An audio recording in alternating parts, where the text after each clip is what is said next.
Student welcome to NET crackers. मैं अनुराग शर्मा इस channel पे आप सभी का स्वागत करता हूं। स्टूडेंट, आप में से वो सभी स्टूडेंट जो कि अब आगे चल के अपना नेट पास कर चुके हैं या मास्टर्स कंप्लीट कर चुके हैं, वो बहुत टाइम से क्वेश्चन पूछ रहे थे। स्पेशली वो बच्चे जिन्होंने मार्च में एग्जाम क्वालिफाई किया है कि सर पीएचडी नोटिस कब से आएंगे, पीएचडी का नोटिफिकेशन कब आएगा। So finally Delhi university PhD का नोटिफिकेशन ले आई है। 12 जुलाई 2023 से लेके 2 अगस्त 2023 तक आप फॉर्म फिल कर सकते हैं दिल्ली यूनिवर्सिटी में for this position of PhD. अब यहाँ पर इम्पॉर्टेंट ये है कि पीएचडी को लेके एक नोटिफिकेशन कुछ समय पहले यूजीसी लेके आई थी, जिसमें कहा गया था पीएचडी मैंडेटरी नहीं है अगर आप असिस्टेंट प्रोफेसर बनना चाहते हैं।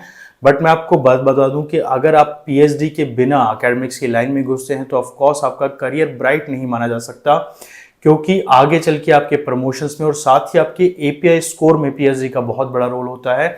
लगभग 30 मार्क्स आपको पीएचडी देती है एपीआई स्कोर में, तो उसके विदाउट अगर आप आगे बढ़ाएंगे तो उसको एक सही स्टेप नहीं माना जाता। तो ऐसे में अगर आप नेट क्वालिफाई कर चुके हैं या आपकी मास्टर्स कंप्लीट हो गई है विद 55% मार्क्स, तो आप जरूर से अपना पीएचडी का फॉर्म भरिए।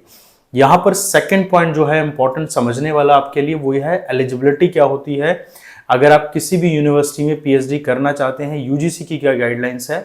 तो यूजीसी की गाइडलाइंस ये कहती हैं कि अगर आप नेट क्वालिफाई हैं, जेआरएफ क्वालिफाई हैं, चाहे वो यूजीसी नेट हो या सीएसआईआर नेट हो, तो ऐसी कंडीशन में आप डायरेक्ट अपेयर हो सकते हैं इंटरव्यू के लिए, आपको एग्जाम देने की जरूरत नहीं होती।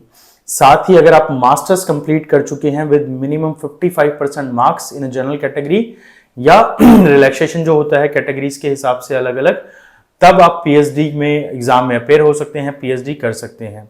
भारत में जितनी भी यूनिवर्सिटी हैं सब अलग अलग टाइम पे अपने पीएचडी फॉर्म्स को रिलीज करती हैं, और अब यही वो टाइम है जब एक के बाद एक हर यूनिवर्सिटी अपने पीएचडी फॉर्म रिलीज करती रहेगी।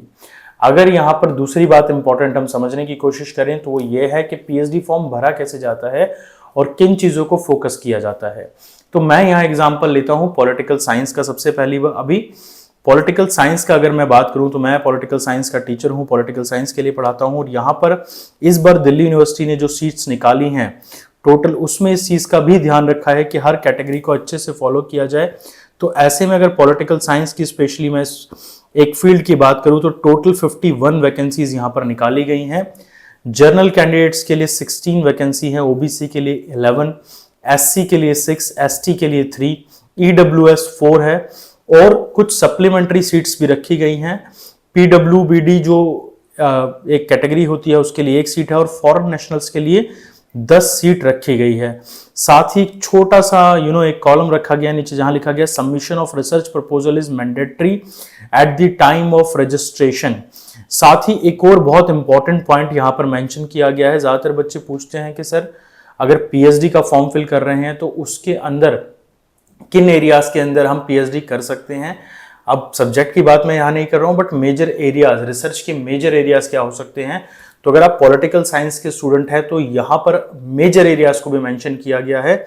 आप देखिए फॉर्म में क्लियरली मेंशन है international relation theories, identity politics and political violence, gender studies, south Asian politics, public administration, modern Indian political thought, contemporary Indian politics, political theory, comparative politics, Indian politics, international and cosmopolitan history and time, modern states, constitution and democracy, issues of right and people's movement, judiciary, election commission, international relation with theory, strategic studies, nuclear weapon and terrorism, Indian political economy, Indian political system, communalism and secularism, democracy, development and peace, sociological, economical and philosophical and cultural dimension of political science, Indian knowledge system, post-colonial and decolonial thoughts। तो student ये वो major areas है जहां पर आप अपना proposal PhD का fill कर सकते हैं। साथ ही आने वाली वीडियोस के अंदर मैं आपको ये भी बताऊंगा कि पीएचडी के लिए प्रपोजल कैसे लिखा जाता है, या आप किस तरह से अपने ड्यू का जब आप फॉर्म भरने जा रहे हैं तो उसमें किन बातों का आप ध्यान रखें, प्रपोजल राइटिंग के टाइम पे आप किस चीज़ का ध्यान रखें। ये फॉर्म जो आया है, नोटिस जो आया है, नीचे आपको हमारे कमेंट बॉक्स में भी हम लोग इसका लिंक शेयर कर देंगे। साथ ही नेट क्रैकर्स की ऑनलाइन क्लासेस जो कि पीएचडी एग्जाम की प्रिपरेशन के लिए कराई जा रही हैं, आप उसको ज्वाइन कर सकते हैं हमारे ऑनलाइन बैचेस के साथ। साथ ही दिल्ली में हमारे ऑफलाइन बैचेस जो आने वाले यूजीसी नेट एग्जाम को टारगेट कर रहे हैं, आप उसको भी ज्वाइन कर सकते हैं। नीचे दिए गए नंबर पे आप हमें कॉल या मैसेज कर सकते हैं। साथ ही कमेंट करके जरूर हमें बताइए कि आप किस सब्जेक्ट से पीएचडी करना चाहते हैं और क्या डाउट आपको आ रहा है। मैं आपको एज सुन एज पॉसिबल हर एक कमेंट के पर्सनली आंसर करूंगा। Thank you student.